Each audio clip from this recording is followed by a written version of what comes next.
کائنات والو ذرا سینے پہ ہاتھ رکھ کے دیکھو کہ یہ کتنا مشکل مرحلہ تھا۔ اس دین کی آبرو کو بچانے کے لیے حضرت امام حسین رضی اللہ تعالیٰ عنہ نے کتنا بڑا قدم اٹھایا۔ آپ کے بہی خواہ، دوست، احباب عبداللہ بن عمر یہ سارے روکتے ہیں۔ عبداللہ بن عباس کہتے ہیں حضرت نہ جائیے، الکوفی لا یوفی، کوفی کبھی وفا نہیں کرتے۔ آپ کے والد کو وہاں شہید کیا گیا، لیکن آپ ایک فرض کو نبھانے جا رہے ہیں۔ میرے غم گسارو میرے مہربانوں، نہ روکو مجھ کو جانے دو، مجھے نانے کے دی کی ڈوبتی کشتی بچانے دو۔ میں جاتا ہوں کہ دنیا پر وفا کا نام رہ جائے، میں رہوں نہ رہوں پر عظمت اسلام رہے۔ میں نہیں جاتا تو نبی کے گھر کی آن جاتی ہے، میں نہیں جاتا تو نبی کے گھر کی آن جاتی ہے۔ تمہارا دین جاتا ہے، میری غیرت ایمان جاتی ہے۔ حضرت امام حسین یہاں سے چلتے ہیں، ابھی راستے میں ہی پہنچتے ہیں کہ یہ خبر آتی ہے کہ کوفے والوں نے بے وفائی کر دی۔ حضرت مسلم بن عقیل رضی اللہ تعالیٰ عنہ کو شہید کر دیا گیا، نعمان بن بشیر معزول کر دیے گئے، ابن مرجانہ ابن زیاد وہاں متعین کر دیا گیا جو سخت گیر شخص تھا، اور اس نے لوگوں کو ڈرایا دھمکایا، اور کوفے کے لوگوں کے دل بدل گئے اور وہ بیتیں توڑنے لگے۔ وہ منظر مسجد کوفہ کا کتنا دلگداز تھا۔ جب امام نماز کے لیے کھڑے ہوئے تو 40,000 لوگ آپ کے پیچھے تھا۔ جب سلام پھیرا اور امام نے دیکھا کہ پیچھے لوگ نہیں ہیں، پھر لوگوں نے اپنے دروازے بھی بند کر دیے۔ رات کی تنہائیاں ہیں اور حضرت مسلم بن عقیل کو کوئی پناہ دینے والا نہیں۔ لوگوں نے دروازے بند کر لیے کہ کہیں ہمارے گھر میں نہ آ جائیں اور ہم مشقت اور حکومتی تشدد کا شکار نہ ہوں۔ کتنا دردناک لمحہ ہے حضرت مسلم بن عقیل رضی اللہ تعالیٰ عنہ پہ، اور پھر حضرت مسلم بن عقیل بے دردی سے شہید کر دیے جاتے ہیں۔ آپ ابھی راستے میں ہیں، یہ ساری کہانی پہنچتی ہے کہ حضرت مسلم شہید کر دیے گئے اور بے دردی سے شہید کر دیے گئے۔ وہ جنہوں نے خط لکھے تھے کہ ہم آپ کے ساتھ ہیں اور ہم منتظر ہیں، چشم برا ہیں، آپ کے قدموں کی چاپ سننے کے لیے بیتاب ہیں، آج انہوں نے بیتیں توڑ دی۔ 40,000 کوفی منحرف ہو گئے۔ مسجد کوفہ کا وہ منظر کس قدر روح کو تڑپا دینے والا تھا۔ ہم پچھلے سال عصر اور مغرب کے درمیان جب کوفہ پہنچے تو سورج ڈوبنے کے قریب تھا۔ میں نے اپنی زندگی میں اتنا اداس موسم کہیں نہیں دیکھا جتنا اداس موسم کوفے میں دیکھا۔ ایسے لگتا تھا جس طرح کوفے کی آب و ہوا آج بھی شرمندہ ہے۔ جو مسلم بن عقیل اور خاندان نبوت کے ساتھ اہل کوفہ نے کیا، حضرت امام حسین رضی اللہ تعالیٰ عنہ کو ان کے بہی خواہوں نے، اعزاء نے، اقربا نے، دوستوں نے، آوان و انصار نے، ساتھیوں نے کہا کہ حضرت حالات یکسر تبدیل ہو گئے، اب ہمیں مراجعت کر جانی چاہیے، واپس پلٹ جانا چاہیے۔ تو حضرت امام حسین کافی سوچ بچار میں رہے۔ پھر اس کے بعد آپ نے فیصلہ کیا کہ ہم آگے بڑھیں گے۔ دوستوں نے کہا کہ حضرت اگر آپ آگے بڑھیں گے تو ہمیں لگتا ہے کہ وہ آپ کے ساتھ سلوک اچھا نہیں کریں گے اور آپ بچوں کے سامنے پیاس سے شہید کر دیے جائیں۔ تو حضرت امام حسین رضی اللہ تعالیٰ عنہ نے وہاں ایک خطبہ ارشاد فرمایا کہ لوگوں تم جو مجھے بتا رہے ہو مجھے اچھی طرح معلوم ہے، جو تم مجھے منظر پیش کر رہے ہو وہ میری نگاہوں میں ہے، اور جو کچھ ہونے والا ہے چشم تصور وہ منظر دیکھ رہے ہیں۔ کیونکہ حضرت امام حسین رضی اللہ تعالیٰ عنہ کی شہادت کی خبر حضرت امام حسین کے پیدا ہوتے ہی خاندان نبوت میں عام تھی۔ حضور علیہ الصلوۃ والسلام کو یہ بات جبریل امین نے آ کے بتائی تھی جب حسین ابن علی کے ساتھ حضور محبت کا اظہار کر رہے تھے، تو یہ جبریل امین نے آ کے کہا تھا حضور آپ کا یہ بیٹا عرض طف میں شہید کر دیا جائے گا، اور کربلا کی مٹی لا کے حضور کو دی اور ام سلمہ کو حضور نے عطا کر دی۔ حضرت ام سلمہ کہتی ہیں کہ ایک دن میں سوئی تو خواب دیکھا کہ حضور کے مبارک بال بکھرے ہوئے ہیں اور سخت پریشان ہیں۔ تو میں نے کہا کہ حضور آپ کی یہ کیا حالت ہے؟ وَبِيَدِهِ قَارُورَةٌ، اور حضور کے ہاتھ میں ایک شیشی ہے، فیہا دمن، جس کے اندر خون ہے۔ تو میں نے کہا حضور یہ کیا؟ فرمایا میں قتل گاہ حسین سے آ رہا ہوں اور یہ حسین ابن علی کا خون ہے۔ تو کہا 10 محرم کا دن تھا، دوپہر کا یہ منظر تھا، میں قیلولہ کر کے اٹھی، جب میں نے دیکھا تو وہ شیشی جس میں کربلا کی مٹی رکھی تھی وہ خون بن چکی تھی۔ تو یہ خبر پہلے دی گئی تھی، یہ بتا دیا گیا تھا۔ فرمایا میرے دوستو جو تم مجھے بتاتے ہو میں اس سے بے خبر نہیں ہوں، یہ سب کچھ ہونے والا ہے، لیکن اس کے باوجود میں کیوں جا رہا ہوں؟ تو آپ کا ایک تاریخ ساز جملہ ہے جو کربلا کے فلسفے کو ہمارے سامنے رکھتا ہے کہ یہ اتنا بڑا امتحان کیوں دیا۔ حضرت امام حسین رضی اللہ تعالیٰ عنہ نے فرمایا وَلَكُمْ فِي أُسْوَةٌ، میں اس لیے جا رہا ہوں قیامت تک ظلم، جبر اور ناانصافی کے خلاف کھڑے ہونے والوں کے لیے کوئی نمونہ تو ہو۔ میری زندگی قیامت تک ظلم، جبر اور استحصالی نظام کے خلاف کھڑے ہونے والوں کے لیے نمونہ ہے۔ تو حضرت امام حسین رضی اللہ تعالیٰ عنہ نے حق اور باطل کے درمیان ایک سرخ لکیر کھینچ دی اپنے خون سے۔ اب حق اور باطل کا امتیاز کرنا مشکل نہیں ہے، کوئی باطل پہ اڑا رہے تو الگ بات ہے، لیکن امتیاز کرنا مشکل نہیں ہے۔ حدود بالکل واضح کر دی۔ اقبال نے یہاں کتنی خوبصورتی کے ساتھ اس مضمون کو نبھایا۔ سرخ رو عشق غیور از خون ہو، شوخی ای مصرع از مضمون ہو، تا قیامت قطع استبداد کر، موج خون او چمن ایجاد کر۔ ایک جہاں آباد کر دیا، حق اور باطل کی راہیں اجال دی۔ اب لوگوں کو یزید کا چہرہ پہچاننے میں دیر نہیں لگتی، وقت کے ہر یزید کا چہرہ آسانی سے پہچانا جا سکتا ہے۔ یہ معرفت زمانے کو کروائی کس نے؟ حسین ابن علی نے کروائی رضی اللہ تعالی عنہ۔ تو حضرت امام حسین نے فرمایا کہ جو میرے ساتھ ہونے والا ہے میں اچھی طرح جانتا ہوں، لیکن میں اس کے باوجود آگے بڑھوں گا۔ پھر بڑھے اور کربلا میں جا کے خیمہ زن ہو گئے۔ 7 محرم کو پانی بند کر دیا گیا۔ پانی بند ہوا تو کھانا بھی میسر نہیں تھا، لیکن ذکر پانی کا ہوتا ہے اس لیے کہ کھانے کے بغیر انسان کئی دن کاٹ لیتا ہے، لیکن پانی کے بغیر گزر نہیں ہوتی۔ تو فرات کی نہر سامنے اپنی موجوں کے ساتھ چمک رہی ہے، لیکن ایک قطرہ آب بھی آل رسول کو نہیں دیا جا رہا۔ کائنات کے اندر ایسے انوکھے امتحان بھی ہوتے ہیں۔ وارث ہوں ساقی کوثر کے، مالک ہوں حوض کوثر کے، اور بیٹے ہوں ساقی کوثر کے، اور آج ایک بوند پانی کی بھی میسر نہ ہو۔ صبر کا امتحان ہے، عزیمت کا امتحان ہے۔ حضرت امام حسین رضی اللہ تعالیٰ عنہ خیمہ زن ہو گئے۔ 3 دن تک پانی بند رہتا ہے۔ 9 محرم کو رات کی تنہائی میں حملہ آور ہونا چاہتے ہیں، لیکن آپ نے کہا کہ ہمیں اللہ کے حضور عبادت اور ذکر کے لیے وقت دیا جائے۔ ساری رات ذکر میں گزرتی ہے، عبادات میں گزرتی ہے۔ رات کے اندھیرے میں آپ چراغ بجھا دیتے ہیں۔ آوان و انصار کو کہتے ہیں کہ ان کی دشمنی میرے ساتھ ہے، انہیں میرا خون چاہیے۔ اگر تم رات کی تاریکی میں نکل جاؤ تو میں تم سے کوئی مواخذہ نہیں کروں گا، اور یہ بھی تمہارا پیچھا نہیں کریں گے، اس لیے کہ ان کا مطلوب تم نہیں ہو، ان کا مطلوب میں ہوں۔ جب چراغ جلایا تو کوئی بھی نہیں گیا۔ مسلم بن اوسجہ کھڑے ہو کے کہتے ہیں حضرت اگر ہمارے بدن کو 70 بار کاٹا جائے اور جلایا جائے اور ہواؤں میں اڑا دیا جائے پھر بھی آپ کا ساتھ نہیں چھوڑیں گے۔ 70 سال کے بوڑھے ہیں حبیب بن مظاہر، کہتے ہیں حضرت آپ کو چھوڑ کے جائیں کہاں؟ آپ کو چھوڑ کے جائیں کہاں؟ کوئی ساتھ چھوڑنے کے لیے تیار نہیں ہے۔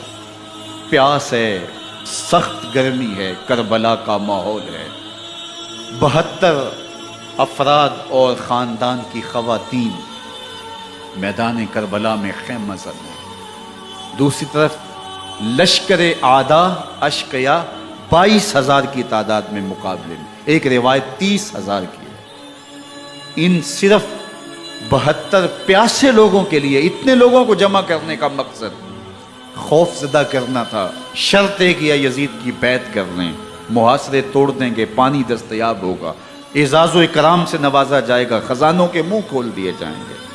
لیکن حسین ابن علی کہتے تھے سب کچھ لٹ جائے گا، باطل کے ہاتھ پہ ہاتھ نہیں رکھوں گا۔ اللہ اکبر۔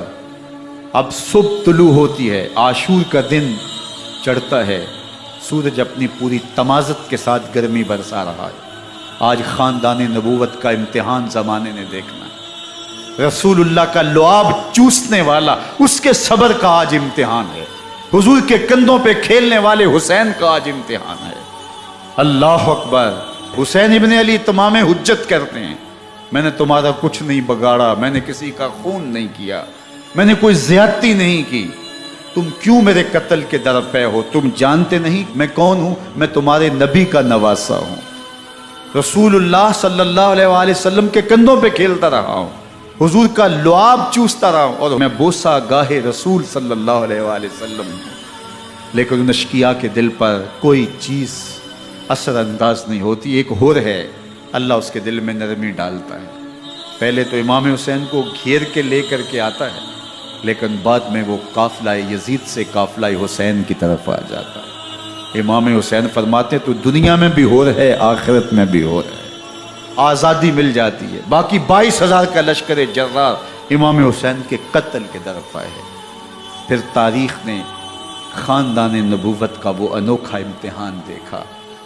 حضرت امام حسین کے بچے، بالخصوص خواتین، پیاس کی شدت میں حلق خشک ہے۔ حضرت سکینہ تڑپ کے اپنے باپ سے کہتی ہیں کہ مجھے 6 ماہ کے علی اصغر کی پیاس نہیں دیکھی جا رہی۔ بچے کو ہاتھوں پہ اٹھاتے ہیں اور نہر فرات کے کنارے پہنچ کے فرماتے ہیں اشقیاء سے مخاطب ہو کے، تمہارا معاملہ میرے ساتھ ہے، اس 6 ماہ کے بچے نے تمہارا کچھ نہیں بگاڑا، اور چلو بھر کے اس کا حلق سیراب کرنا چاہتے ہیں۔ ایک دوشا تیر آتا ہے جو حضرت علی اصغر کے گلے کو چیر دیتا ہے۔ راوی لکھتے ہیں کہ وہ عام تیر نہیں تھا، جانوروں کو شکار کرنے کے لیے جو بڑے تیر ہوتے ہیں وہ دوشا تیر تھا۔ وہ گردن کو کاٹ دیتا ہے، خون بہنے لگتا ہے، گردن لٹک جاتی۔ حضرت امام حسین وہ بہتا ہوا خون اپنے چلو میں لیتے اور آسمان کی طرف اچھال کے کہتے ہیں مالک حسین کی یہ قربانی بھی قبول۔ یہ تماشا لبے بام نہیں ہے۔ بچہ بیمار ہو، ڈاکٹر جواب دے دیں، ماں باپ کے ہاتھ پھول جاتے ہیں۔ زندگی کی سانسیں ابھی چل رہی ہوتی ہیں، لیکن ڈاکٹر کہے کہ یہ میرے بس کا روگ نہیں ہے، کہیں اور لے جاؤ، تو زندگی کا لف و نشر غیر مرتب ہو جاتا ہے۔ میں سلام پیش نہ کروں حسین ابن علی کو، 6 ماہ کا علی اصغر ہاتھوں میں دم توڑتا ہے، گردن لٹک جاتی ہے، خون بہہ رہا ہے۔ اب خیموں کی طرف بڑھ رہے ہیں، لیکن زبان پہ شکایت نہیں ہے، کہتے ہیں مالک حسین کی یہ قربانی قبول کر لے۔ اب خیموں کی طرف آنا، شہر بانو، ام رباب، سیدہ زینب، حضرت سکینہ سلام اللہ علیہا کا سامنا کوئی آسان کام نہیں تھا، لیکن حسین ابن علی آتے ہیں، شہزادے کو یہاں خیموں کے قریب رکھ کے کہتے ہیں کہ یہ حوض کوثر سے سیراب ہو گیا ہے۔ اللہ اکبر۔ کوہرام مچ جاتا ہے خیموں کے اندر، کیا منظر ہوگا، اور ان کو کن الفاظ کے پیرائے میں ڈھال کر کے ان کیفیات کو بیان کیا جا سکتا ہے جو اہل بیت کے خیموں کے اندر علی اصغر کی شہادت کے بعد کا منظر رقم ہو رہا ہوگا۔ اللہ اکبر۔ ادھر اشقیاء آوازیں دے رہے ہیں، مبارزت کے لیے پکار رہے ہیں۔ زمانے نے پھر وہ منظر بھی دیکھا کہ جوان بیٹے کو 18 سال کی کمائی حضرت امام حسین میدان عمل میں بھیج رہے ہیں۔ وہ علی اکبر جو حسین کا نور نظر ہے، آنکھوں کا قرار ہے، دل کی تسکین ہے۔ اور پھر حضرت علی اکبر جب گھوڑے کی زین سے فرش زمین پہ گرتے ہیں تو باپ کو آواز دیتے ہیں، اور حضرت امام حسین جو ہے وہ آگے جا کے بیٹے کی لاش اٹھاتے ہیں۔ اللہ اکبر۔ 18 سال کے بیٹے کی لاش کو کندھوں پہ اٹھا کے خیموں تک لاتے ہیں اور ہاتھ پھیلا کے کہتے ہیں مالک حسین کی یہ قربانی بھی قبول۔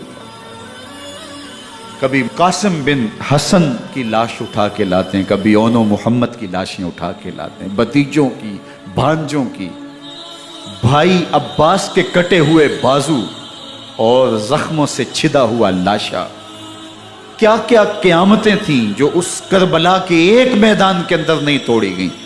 حضرت امام حسین پر دکھ پہ دکھ، تکلیفوں پہ تکلیفیں، اب 71 لاشیں اٹھا کے خیموں تک پہنچا چکے، اور ادھر مبارزت کی دعوت دی جا رہی، آؤ میدان عمل میں آؤ، اب دیر کیوں کر رہے ہو؟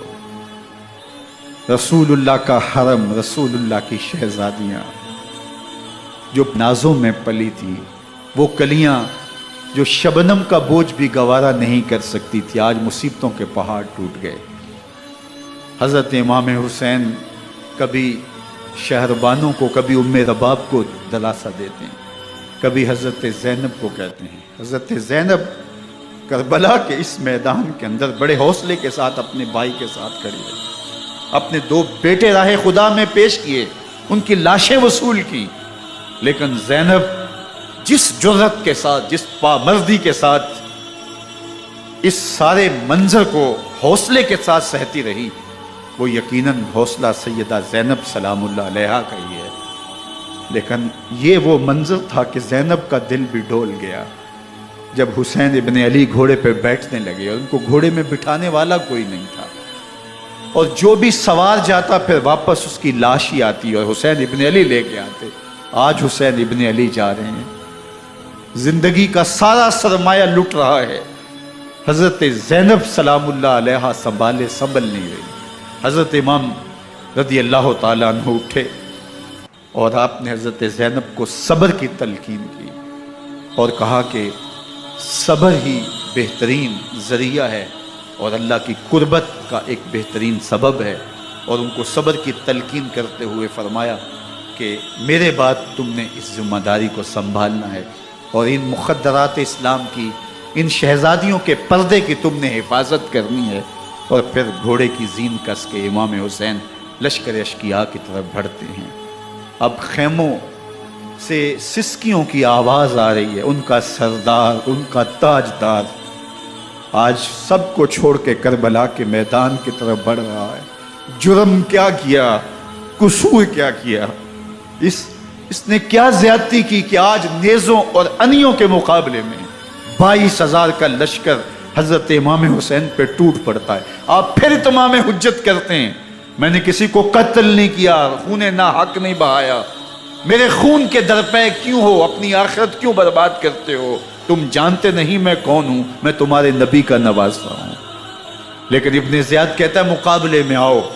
پھر حضرت امام حسین رضی اللہ تعالیٰ عنہ مقابلے میں آتے ہیں، اور جب گھوڑے کو ایڑ لگا کے دشمن اشقیاء پہ ٹوٹتے ہیں تو پھر ایسا منظر ہوتا ہے کہ وہ بھیڑ بکریوں کی طرح آگے بھاگتے ہیں۔ 71 زخم کلیجے پہ لیے شجاعت کا یہ پیکر جب میدان میں آتا ہے، آواز آتی ہے، یہ کون ذی وقار ہے؟ بلا کا شاہ سوار ہے، لباس ہے پھٹا ہوا، غبار سے اٹا ہوا، تمام جسم نازنی چدا ہوا، کٹا ہوا، یہ نبی کا نور عین ہے، یہ بالیقین یہ حسین ابن علی ہے رضی اللہ تعالیٰ عنہ۔ پھر چاند بادلوں میں گھر جاتا ہے، شامی ہنڈے تیر برساتے ہیں، تلواروں سے آپ کے بدن پر ضربیں لگاتے ہیں اور نیزوں سے آپ کے بدن کو پرو دیتے ہیں۔ جب آپ کا پیراہن بعد میں اتارا گیا تو آپ کے پیراہن میں 122 سوراخ تیروں کے تھے، 33 زخم تلواروں کے اور 34 گھاؤ نیزوں کے تھے۔ جب گھوڑے کی زین سے فرش زمین پر آئے، بدن چھلنی تھا، زخم زخم سے خون بہ رہا تھا، 3 دن کا پیاسا حسین، اللہ اکبر، بدن زخموں سے چور، 71 لاشیں کلیجے پہ لیے، مخدرات اسلام کے پردے کا خیال دل میں الگ ہے، لیکن گھوڑے کی زین سے جب فرش زمین پہ امام حسین آتے ہیں، زبان پہ ہائے نہیں، نالا و شیون نہیں، چیخ و پکار نہیں، آتے ہی پیشانی سجدے میں رکھتے ہیں اور پکارتے ہیں اللہم ردن بقضائک وصبرن علی بلائک تسلیما لامرک سبحان ربی الاعلی۔ مالک گھر لٹا کے، بچے لٹا کے، خاندان سب کچھ قربان کر کے، اپنے بدن کو زخموں سے چھلنی کروا کے، تیروں اور نیزوں کی انیوں سے اپنے آپ کو زخمی کروا کے، تیرے حضور سر جھکا کے یہ اقرار کرتا ہوں کہ حسین تیری تقدیر پہ راضی ہے۔ مالک تو بھی بتا، تو بھی حسین پہ راضی ہوا ہے کہ نہیں ہوا؟ آواز آ رہی ہے اس پیاسے پر علی شیر خدا کو ناز ہے، اس نواسے پر محمد مصطفیٰ کو ناز ہے، اوروں نے بھی سجدے کیے پر اس کا عجب انداز ہے، اس نے وہ سجدہ کیا جس پر خدا کو ناز۔ حسین ابن علی رضی اللہ تعالیٰ عنہ کا سر انور دستے قاتل نے تب کاٹا جب وہ سجدے میں جھکا ہوا تھا۔ یزید نے کہا میں بیعت لوں گا، امام حسین نے کہا کبھی بھی نہیں دوں گا، یہ سر کٹ سکتا ہے جھک نہیں سکتا۔ سر کاٹ کے نیزے کی نوک پہ چڑھا دیا گیا، اور یہ اس بات کا اعلان تھا کہ ہم جیت گئے اور حسینی ہار گئے، اور لشکر یزید میں غوغا مچ گیا، نقارے بجنے لگے کہ ہم جیت گئے، دیکھو امام حسین شہید کر دیے گئے، اور سر کاٹ کے نیزے کی نوک پہ چڑھایا گیا۔ لیکن لشکر یزید سے ہی آواز آئی یہ کیسا سر ہے جو کٹ کے بھی سر بلندی ہے، کٹ گیا ہے پھر بھی اونچا ہے، اللہ اکبر۔